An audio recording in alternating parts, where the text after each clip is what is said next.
Good morning, everyone. We're glad that you're here for Math Day. I hope that you're super pumped to be here. It's with great pleasure that I get to announce our speaker this year is Matt Schlatter. Matt has been a successful high school math teacher at Rossford High School for 30 years now, completing his 30th year there. In that time, he's taught every level of high school math up to calculus. He's taught CCP calculus in partnership with the University of Findlay for almost 20 years. His success has been highlighted in the Toledo Blade. We're super excited that Matt is here with us today, and let's give him a warm welcome.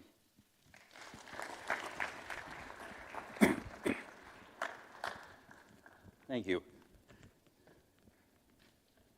No one's ever clapped for me before when I got ready to talk for math. I can tell you that right now. That has never happened. Usually a kid's like this, and they're like, bro, you're doing too much. So that's usually the reaction I get. So a little clapping, thank you. That made me feel good. Yeah, I've been teaching for close to 30 years now. Just finishing up 30 years now, doing about 20 years with the University of Findlay thing. And it's been a good career. At some point, yeah, retirement will happen, and that's probably a few years away. So we'll see what the next few years bring. Who's getting extra credit today? Come on, right? Like, I'm not coming to math day unless I'm getting extra credit. Well, good. I'm glad. I thought today, I'm like, you know what? Let's talk about this idea that I did with I did a project with my daughter when she was in 6th grade. She's a junior now. So in 6th grade, she comes home and she's like, Dad, we got to do a science project. I'm like, all right. And you had to come up with a hypothesis. And I'm like, okay. And so the hypothesis is like an if-then statement. If this happens, then what will happen? And you had to collect data. Oh boy, data. It's everywhere, right?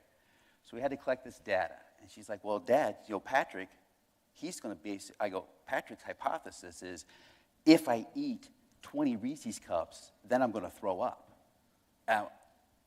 Okay, that you don't want to do that, right? She's like, well, maybe. I go, no, we're not doing that. But I really thought, well, how could you do that, actually? Like, could you come up mathematically to come up with that idea? If I eat 20 Reese's cups, will I throw up? So, like, could you, like, eat 1 Reese's cup and then, like, plot a point? Could I, plot a point, like, on that scale at the doctor's, like, how are you feeling, 1 through 10? And I said, so that thought was running through my head, like, I wonder how could you actually do that? Well, I said, we're not doing that. And, well, actually, I should say, I go, that's probably not a good idea. And I said, she needed some help, and I said, all right, let's focus a little bit here. So I said, let's come up with this. So I was trying to guide her through this. And I said, at the time, we had like a little go-kart at the house, and the kids like riding that thing around. And I said, let's do something with the go-kart. I said, we'll drive it around, we'll take some data with it. And she's like, yeah, that'll be fun. I'm like, okay. So, me and Reagan, we came up with this idea. She said, if I drive for 30 seconds, then I will reach a distance of 150 feet. So if we drive 30 seconds, we'll get a distance of 150 feet. I'm like, all right, great, sounds fun. So obviously, I'm helping her with this. So let's see here what we did.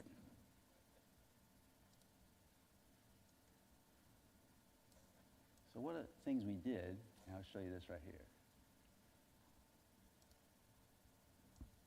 So we went out in the street. We kind of live in a country area. I don't know if you can see it or not, but right here, you see that little mark in the road? Okay? That's the orange paint. So what I did was, I put orange paint down on the road. So I just put a stripe of orange paint, and another stripe of orange paint, and another stripe of orange paint. And then we took a video camera, phone, and then we took the stopwatch, and I took the video camera. As I'm looking at the stopwatch, we're driving the go-kart. And when we drove by that mark, that's a place. It's a position.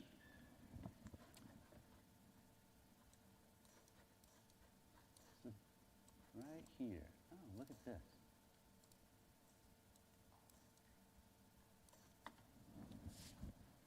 So at time 0, we started the experiment. We're at 0 feet. We didn't go anywhere. And then as time went by, when we drove by a certain mark, so I had a mark at 25 feet. I had a mark at 50 feet. So when we drove by that mark, we could see the time on where we were at. So right here, focus in on this. That mark, we're at 3.5 seconds. Oh, that mark was at, we're at the 50-foot mark right there. Now, this is 6th grade. There's not a whole lot of deep math going on here. But what is that? What is that? You're back in Algebra 1 class. You're a freshman. You're 14. What's going on up there? Come on, who wants to flex a little bit? I'll wait you out.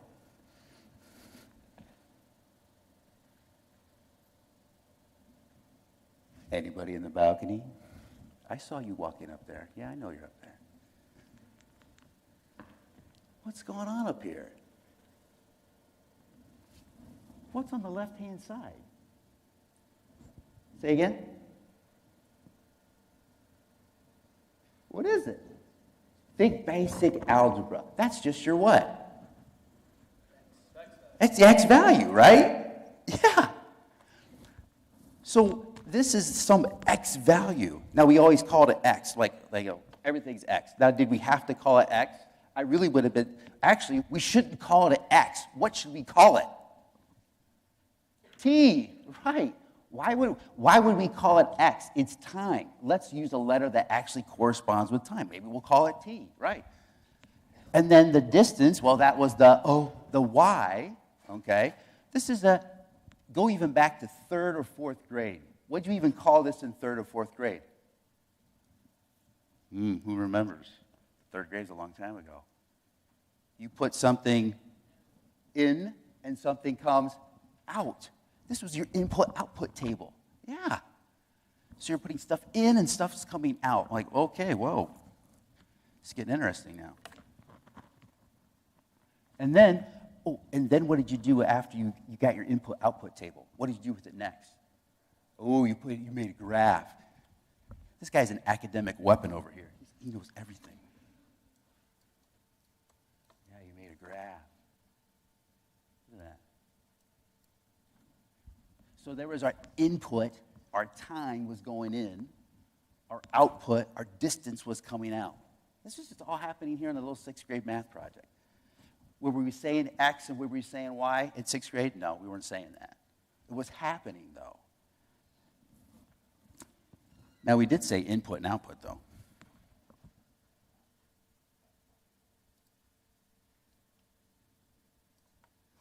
See, look right here.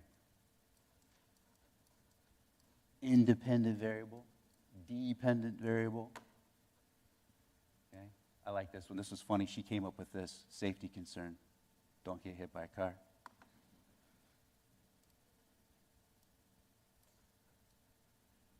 All right. So we came up with this. We worked on it. It was a lot of fun, okay? For me, it was. Actually, it probably wasn't fun for her at all. But I'm looking at this stuff in 6th grade, and she has no idea that as she works through her mathematical career or life, stuff you do in algebra, stuff you do in algebra 2, stuff you're going to do in pre-calc, stuff you're going to do in calc 1, it's all right there. It's happening in 6th grade. We just weren't calling it certain terms yet, but it was going on. Here's one. You said Y, the Y thing, right? The X, input, output, X and Y. What's the equation that you've known since Algebra 1? You thought every equation was this format. Maybe you still do. Yeah, you thought everything was y equals mx plus b. Okay? And you're like, well, isn't it? No, it's not. Okay? But everybody thinks that y equals mx plus b. Oops.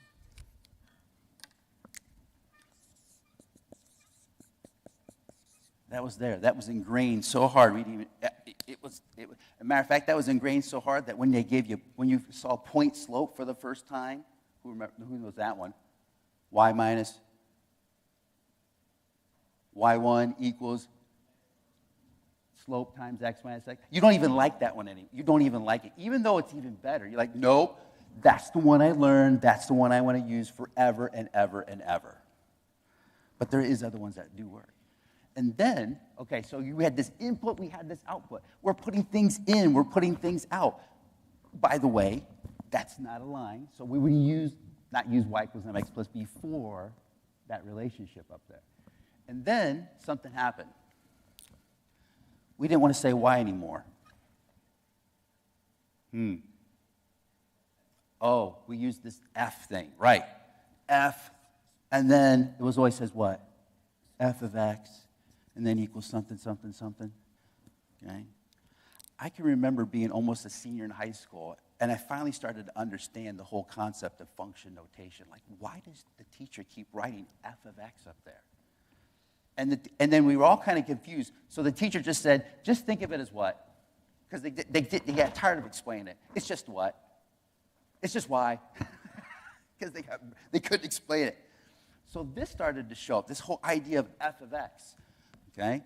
So this was our input. This was what was going into the function. I always say, like my students, like the little arms, the arms reaching out and they're pulling something in.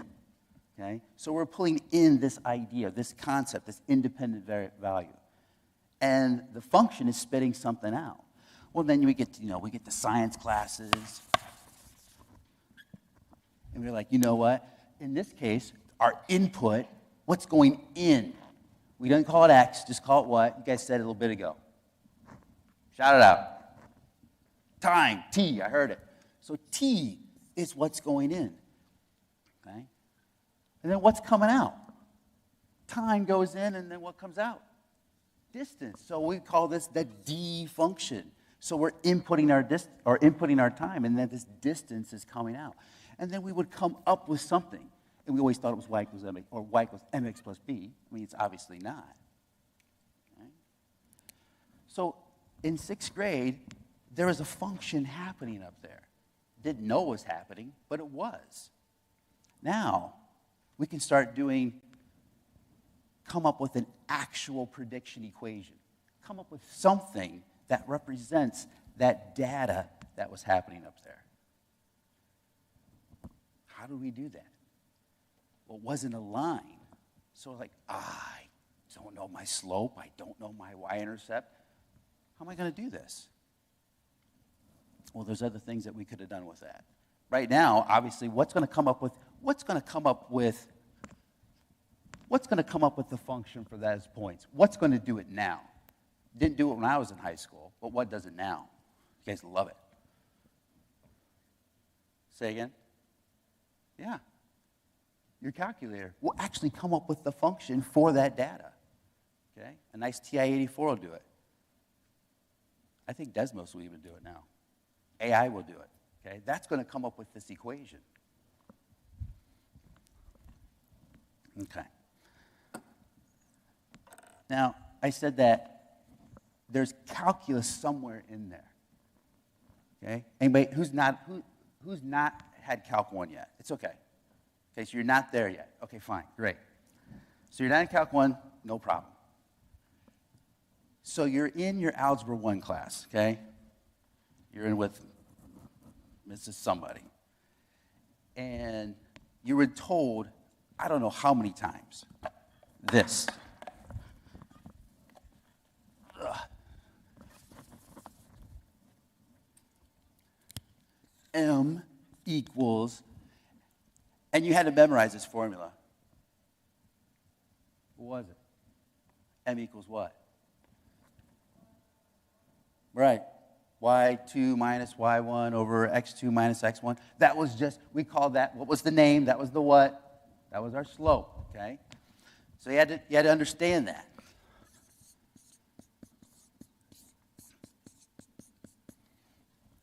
Okay? And then you did about 40 problems finding slope between 2 points.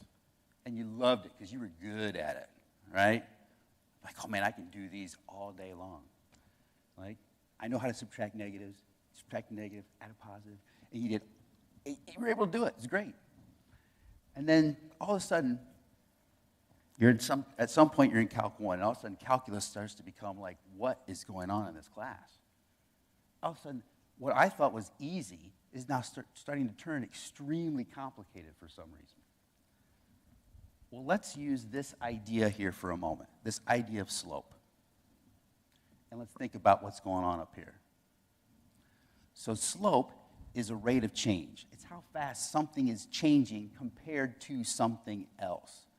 So up here, we have these points. We have this input-output table going on up here.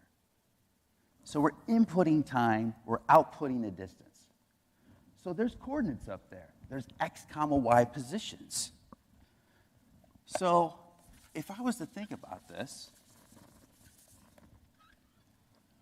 so my slope, let's find the slope between 2 points. Let's do what we were always really good at. So if I pick a couple points up there, so I'm going to pick up the second one. So my y value on my second point there, that 2.4 comma 25. Here, I'll make it bigger.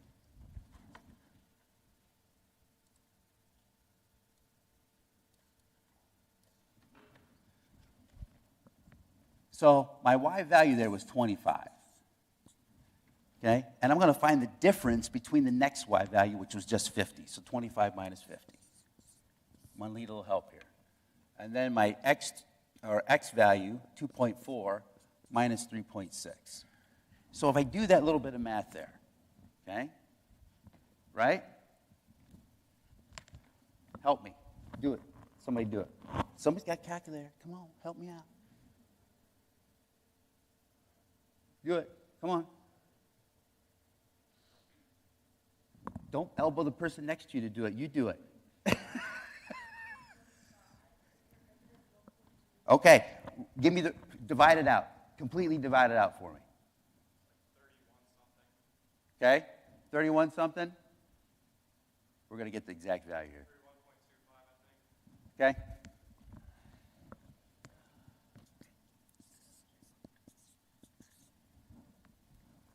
I think. Okay? $31.25. We'll go with it. No, it's 20.83. There you go.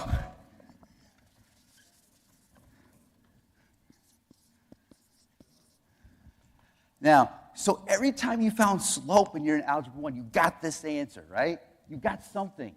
But it means something. What does that actually mean? 20.83, what's going on? Now we're in physics. Because you just found the change of what? 25 to 50 was the change in what? Distance. And the 2.4 to the 3.6 was the change in time. When we find change of distance over change of time, that's a what? Yeah, that's a velocity, okay? So we just found out we're going feet per second here. But you said something really important. You said what? That's average, right. Were we going 20.83 feet per second the entire time? No, not the whole time. On average, between 2.4 seconds and 3.6 seconds, we were going that average speed. That was the average.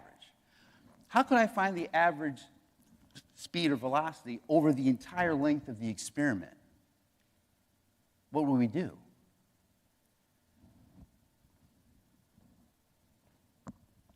When did the experiment start? At what position?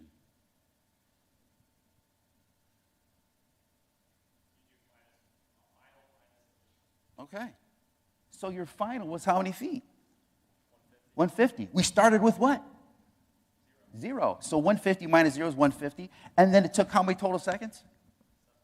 Yeah. So 150 divided by 7.2, that's our average velocity for the entire length of the experiment, which is great. What was it? You just did it. Oh, it's 20.83? Okay. Now this is, all right, there you go. Well, this is great. We're finding average velocity, okay? Now, we're not to calculus yet. We're almost there. Because what if I wanted to know how fast we were going at the 2-second mark? Now, let's just think here for a second. I want to know how fast I'm going at 2 seconds. I don't want to know the average velocity. I want to know how fast I was going at the moment of 2 seconds. Now, here's that formula I had up here just a little bit ago for slope.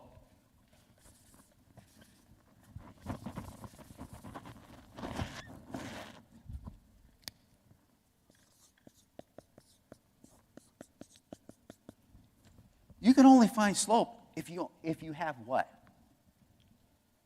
You can't find slope unless you got what? How many? 2. You need 2 points. If you don't have 2 points, you're not finding slope, okay? But here's what I want to do. I want to find the rate of change at 3 seconds. So I don't want to know what the average speed was between one moment in time and the next moment in time. I want to know what the speed was at a single instantaneous moment in time, which, according to that, you can't do because you can't find the slope at where? You need how many points? 2. And I want to find the slope not at 2 points, but 1. But that says you can't find the slope at 1 point. It says you need 2. So how are we going to do this?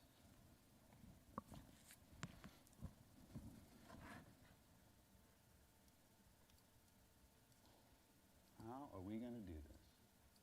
Well, if I'm looking at this graph here, okay, so that was our data that we put it on the board up there. And at 3 seconds, I want to know how fast we were going. Well, there's a point up there somewhere. It exists. It's 3 comma something. But I want to know what the slope is at that point. So how do we do this?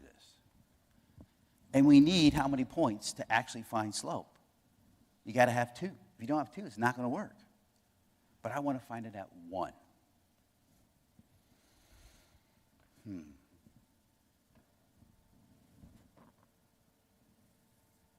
What are we going to do? Let's just think for a second here. I can't find the slope at 1 point. I can only find the slope at 2 points. But I really want the slope at 1 point. Now, if you have calculus, you kind of know what's going on here. If you haven't had it, like this is a huge deal. Like this is the whole first 7 weeks of calc class is what's about ready to happen. How do I find the slope at 1 place when I've only been able to ever to do it at 2? Let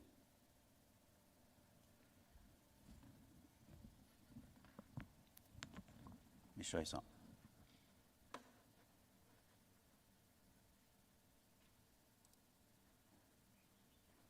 So here's 2 points.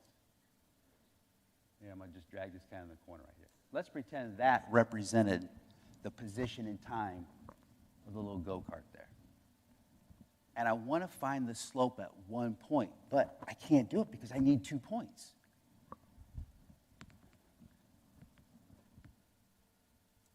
So if I want the slope right here, I can find the slope between those 2 points, but I really, really want it right there.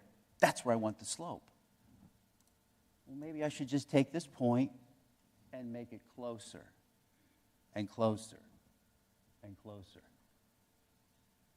If I make it so close, if I get it really, really close, would my average velocity basically be instantaneous velocity if I could make it really, really close?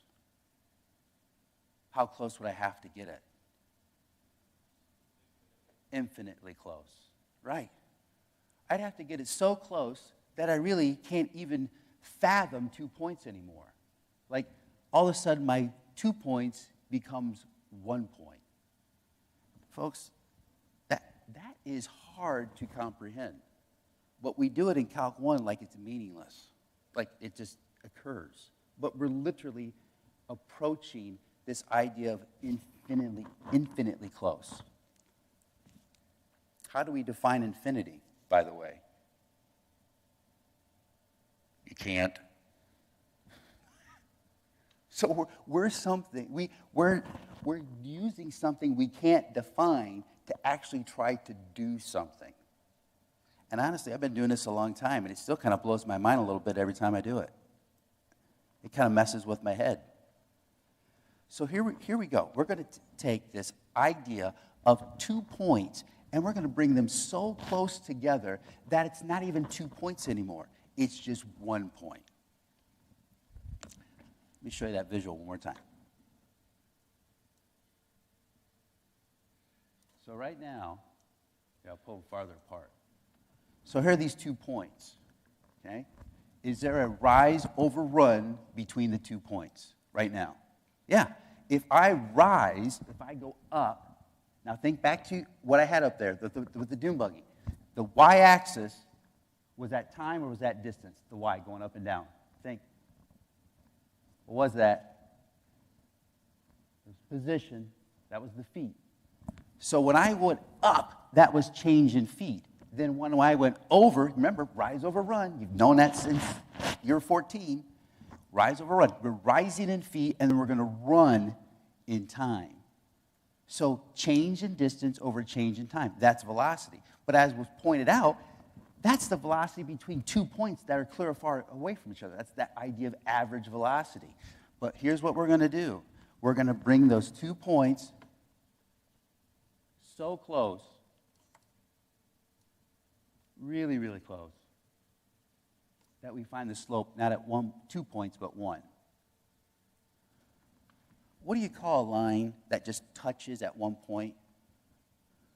A tangent, yeah. So we're finding the slope at a tangent line, a line that's just touching the curve in one specific spot. Here's a clock. Okay, remember this? y2 minus y1 over x2 minus x1. Okay, that was our slope. We're trying to do this at 1 point now.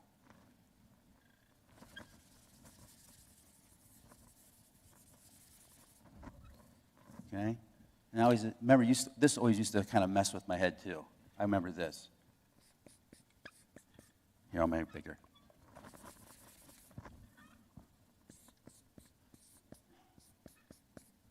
Let's talk about that for a second. That's a point. That's a coordinate. That's something comma something. So your input, that was the x. Your output, we always said it's x comma y. But our output is what's coming out of the function when we put this value x in. So here was this coordinate, this x comma y. And then we come up with another coordinate so we can find slope. So the second point, I'll call it x1, comma, f of x sub 1. There is our second point. Now, we can still find the slope between these 2 points. We can do it. Y minus y, x minus x. So I want to find the slope between those 2 points that I had up there earlier. Here, let me show you this. Come back here. Let me pull this up.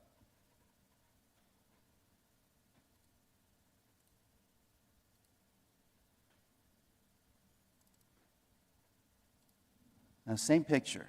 I just threw some stuff up there. Okay? So there was a point up here. I called it right there, A comma F of A. A went in, and F of A came out. And then we picked another point, A plus H. Now I go, what the heck? Whoa. What's A plus H? Okay? So visually, I have it right down here. You can kind of see it right there. This coordinate, or this x value right there, that was A. I'm just moving to the right h units. Now, the h is irrelevant, the a is irrelevant. It's just variables. So I started at a, I put it into the function, I got f of a.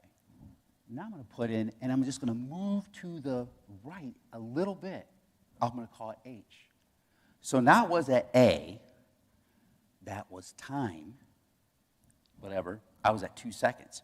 And I'm going to move away from that time. I'm going to add a little bit of time. So now it's being at 2 seconds. Now let's say I'm at 2.5 seconds. That gives me a different position. So I was at 2, comma, position. Now I'm going to go to 2.5 seconds, comma, a different position, and I can find that slope between those 2 points. But I don't want to find a slope between 2 points. I want to find a slope at what? 1 point. So what I can do is let these 2 points get how close? Right, really close, infinitely close. Okay? Now, here, I'll show you this.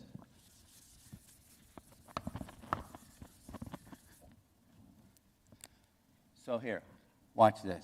F of A plus H. I'm going to call that's Y2 minus F of A. There's Y2 minus Y1. That's the rise between your 2 points. Over, look at the X values. A plus H minus A. Now, algebraically, like, hey, the A's are going to what? Going to cancel out, yeah. So this is the slope between those 2 points up there. There it is. But watch. Look at the little red part right here. What's happening to it? The little red segment, the H. What's it doing?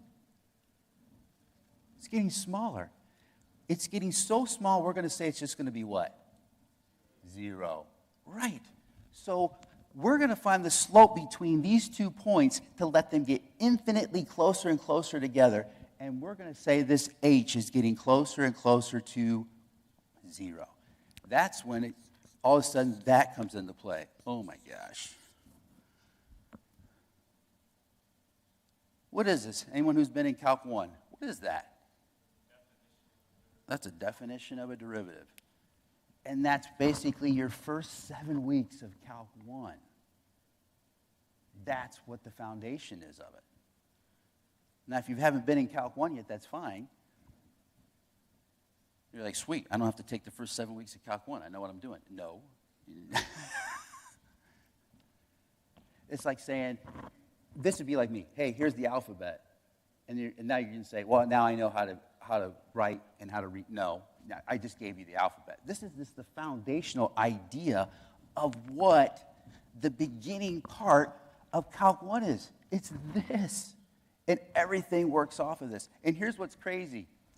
We're going to end up dividing by what right here? 0. What? Mrs. Johnson said in 8th grade that you can't divide by 0 because it's what? It's undefined. But we are going to do it. We're going to divide by 0 anyway. And we're going to find the slope at that single point. Now, I'm not going to do any more like further with the math here, but let's think, what are we able to do here? So at the beginning of this, we found the average velocity, like how fast it is from one point to the next, or from one time to the next time. What is the average velocity? But we're going down to this idea that we don't need to find just average. We can find what? Instantaneous velocity. So if we would decide to freeze time, we can figure out, hey, what's my instantaneous velocity at that single moment? We don't need 2 moments. We just need a moment. Now, it's kind of weird. It's like, well, Mr. Schlatter, you kind of do need 2 moments. Because you kind of do need 2 points. We're just letting these 2 points get infinitely close. We're doing stuff that you've been told that you really couldn't do back in 6th and 7th and 8th grade. We're dividing by 0. We're using the idea of infinity. It's like, those are big things. We don't use those. Yeah, you actually kind of do at some point. And it's actually really kind of cool. Yeah. What do you think? What's our thought process right now? Let me ask you this. So how many people have been in Calc 1? Calc 1, Calc 2, been there, okay? So when's the last time you saw that? Was it a year ago? 2 years ago? Did you just kind of forget about it? No? I know I did. I remember seeing that, and then after it was over, I was done with it. Because what do you do next? If you're in Calc 1, if you're not, that's okay. But if you were in Calc 1, what did you just do next after the prof did this? He went through the proof. Oh, my gosh. He went through the proof. Then after you were done showing the proof of a derivative, you just did what next? What did you do? What's that? Right. You just did the power rule. You started to memorize rules after that. Did it work? Yeah, it does work, okay? You can memorize your way through a lot of math. It truly, you can get away with it. But it's kind of nice to know that it all comes back to that at some point. The idea of a derivative, what you're going to do for 7 weeks in your first semester in Calc 1, is right here on this board. So, how then can you be successful at that next level of math when you start taking the calc courses? Because I made it sound really simple, didn't I? Is it that simple? No. It's not that simple. Why? That's simple. Why is it so hard? The alphabet is simple. Language is hard. Okay? This is foundational stuff. So how are you going to be successful then? I'm up here telling you, yeah, it's not this simple. What are you going to have to do? It's not a secret.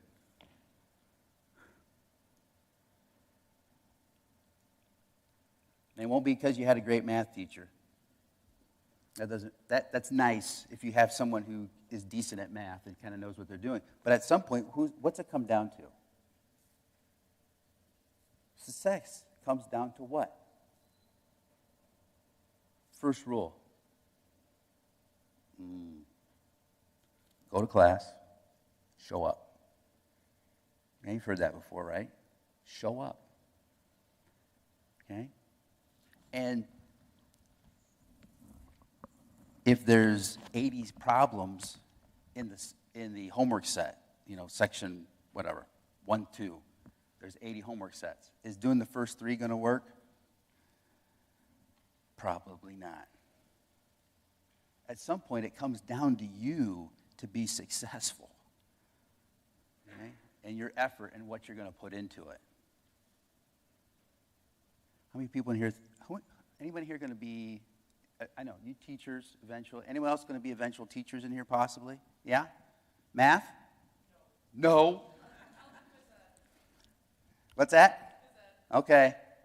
No jokes. I will make no jokes. Okay. No, it's a great profession. I mean, it's, like I said, I've been doing it a while. And trust me, there's days where I'm just like, what am I doing here? You're going to have them. It's going to happen. And it's going to happen in any profession, too. You're just going to be really questioning yourself on, why you're doing this. Okay? But there's bright spots, and there's moments. I had a student, she came back to me a few years later, and she went into actuary science, and she got her PhD in math. And she ended up doing stuff that I'm like, and she was talking to me like I understood what she was talking about. I'm like, I'm just like, yeah, sure. I'm like, I don't know what she's talking about. I mean, I was so proud, I can't believe she knows this. I have no idea what she's talking about. But she went through my math class. So there's moments where it's cool. It's great. And it's a good profession. It's definitely a marathon. It's not a sprint by any means. So, I mean, if that's the route you think you want to go someday, then just be aware of that it's a long road. But there's definitely some rewards there. If you guys have any questions about anything?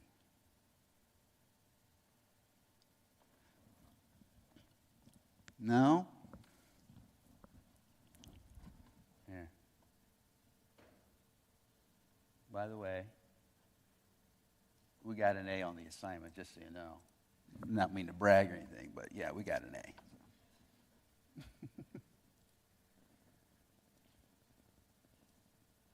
But yeah, this was just kind of this was a fun thing. And here's what's cool. This right here. So as my daughter, she's going through stuff, I'll pull out this poster board. I'll be like, okay, what are you doing? It's in here. You're doing function notation? It's in here. You're doing input-output things? It's in here. Independent, dependent things? It's in there. Okay? We even took the graphing calculator and we put that in there and we came up with a function for it too. Yeah. So just like this is the foundation of where a lot of things start. And it's really cool. There you go. How are we feeling? Oh gosh. So pumped to be here on Math Day.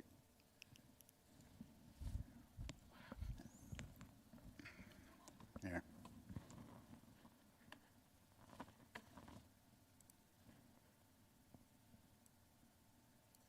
How many people have ever seen that, like this demonstration before?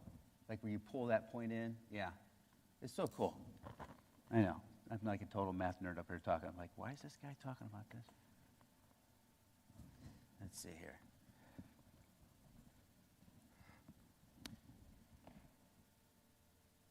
How are we doing? We doing okay? I'm kind of out of stuff here for the moment. You guys got questions? I'm more than happy to talk about them. Yeah?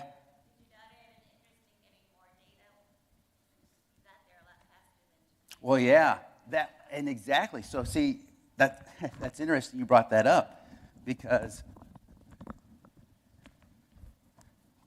glad you asked that question because I just thought of something else. It's hard to see up here. Here we go. So right here,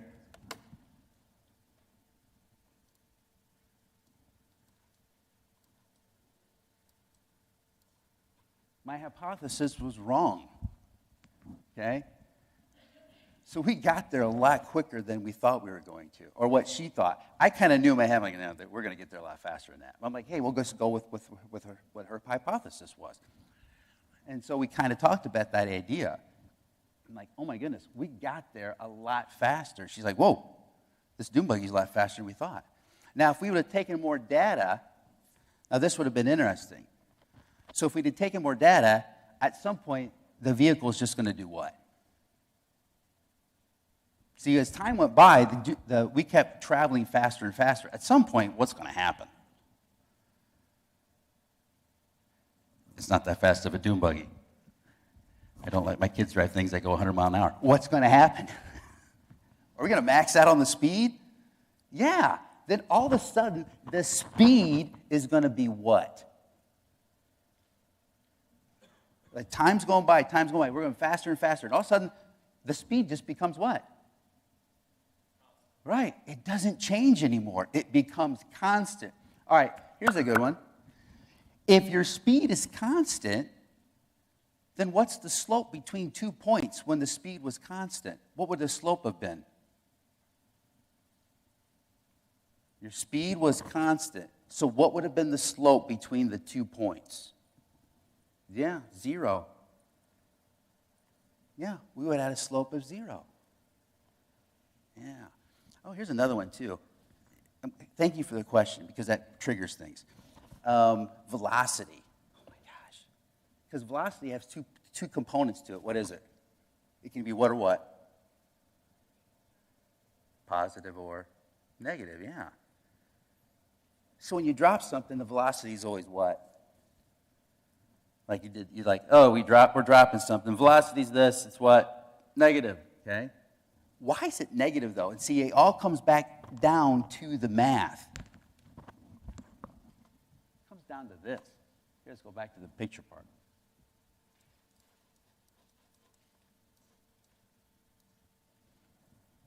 Look at the picture over there, the graph. Velocity was positive here. And you're like, I gotta tie my shoe before I trip. velocity was positive there. Because what was the slope? The average rate of slope. So when we were finding how far we were changing distance-wise, we were increasing distance, that was positive. And as time went by, that was positive. So what's positive over positive? Still positive. So the slope is the indicator of the actual velocity. I remember I struggle with this big time with students in Calc 1. Like they don't get that idea of velocity being positive or negative at times. So if velocity is negative, well then what's happening? Because time can never go backwards. Time's always positive. So velocity is change of distance over change of time. Time's always positive. So the only way that velocity can be negative is if your distance is negative. That means you're going in reverse. Okay? Now, when I drop something, this is what really messes with people's heads sometimes. When I drop something, velocity is negative. Because what's happening to the distance as it goes to the ground? The distance is getting what? Smaller. So as distance decreases, we have that negative velocity. But what if I was referencing the ceiling and I dropped the ball? What's happening to the distance from the ceiling? It's getting what? Bigger. So velocity is negative or positive depending on the reference point. So right now, if I'm doing this, is my velocity positive or negative? If I'm walking this way? It depends. It depends on your reference. If I'm referencing that back wall and I'm doing this, I'm positive velocity because my distance is increasing. If I'm referencing the back wall, if I'm walking backwards, then my velocity is negative. So everything has a reference point, and that's how you have to determine if your velocity is positive or negative. And then you're going to see that in a graph. If your slope is positive, oh, your velocity is positive. That slope is positive. If your slope is negative, well, then your velocity is negative because your distance is decreasing. Yeah. Thanks. Anything else? Thoughts? Yeah. Anybody from Paulding County in here? Because that's where I'm from. I'm curious. Nobody's from Paulding County? No local Paulding people? All right. Never mind. Forget it. Anybody got any questions just about education and just like being in the teaching field? No? You want to teach phys ed at a junior high, high school, or elementary school? K through 5? That's good. Good choice. Stay away from 6 through 8. Okay. I'm kidding. God bless them. Someone's got to do it, right? It's funny, though, that time period of 6 through 8 is so important to have good teachers in those positions. I mean, it's just foundational, too. So, you know, we like to give those teachers a hard time, but thank goodness that they're there. Because, I mean, truly, you're doing God's work in that area, big time. Well, I don't know how much time I got here. Are we done at 50 or 11 or? We have time for maybe one more question. Don't start clapping yet. I'm not done. Yeah, go ahead. One of the best moments is me as a teacher. It's funny. It was yesterday. A student, Caleb. Caleb he's an interesting child, and he's a lot of fun. But there's days you just want to choke him out. You know, it's just like, oh, Caleb, you know. And he was goofing around. And then at the end, he's always sitting back in the back of the classroom. He's like, you know, skippity Fortnite, something. I'm like, dude, what are you talking about? And he kind of started singing at the end of class. I go, Caleb. Do you want to sing harmony with me? He goes, what's that? So I showed him. And we started singing harmony together at the end of the class period. And I said, you know what? We should practice this. And you know what? It had nothing to do with math. It was just a connection.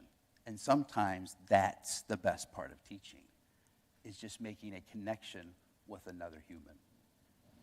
Now, the math is nice when it comes in, because that's great too. But honestly, at some point, just the human connection, and that's what kind of got me into teaching to begin with, because I was a mechanical engineer for like 2 years. And I was a mechanical engineer for 2 years until I got to fluid dynamics, and I saw the prof do this. Oops. And the prof did this. And I'm like, I'm done. I tapped out. When I saw applications of triple integrals, I'm like, okay, I'm beyond my capabilities here. And then I ended up doing kind of what I thought I should be doing really from the very beginning. Yeah. But no, human connections, that's honestly the best part. It truly is. Yep. Anything else? Well, thanks for showing up today. Appreciate it, guys.